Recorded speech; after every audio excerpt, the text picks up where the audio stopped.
There was jubilation in Nottoway, St. Mary last night for supporters of the Jamaica Labour Party after their candidate won a sizable victory in a by-election. And this evening, the JLP is promising to fulfill the pledges it made to get Norman Dunn elected.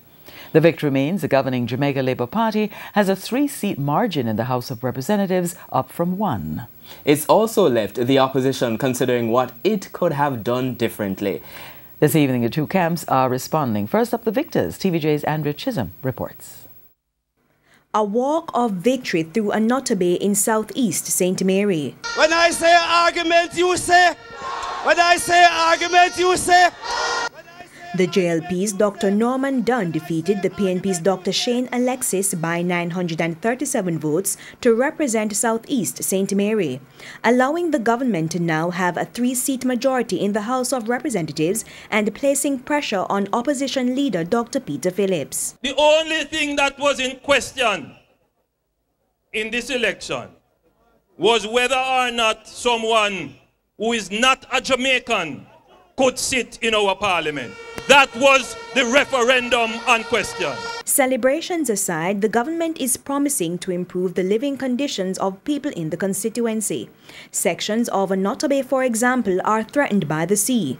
Housing infrastructure need upgrading, and the town is usually the hub of traffic jams. One road that always block up, not good for commerce and business. This town have great potential. The next thing that I will be doing is to look at how we can reorganize, expand, and properly plan out this town so that more business will come here. JLP Chairman Robert Montague also pointed to plans to improve infrastructure, healthcare, and education. We are looking at 2 call centers, 2 BPO centers there. We have started to expand the training with heart in a number of centers. We are opening back some that were already there and closed. So the JLP now has control of Western and Southeast St. Mary.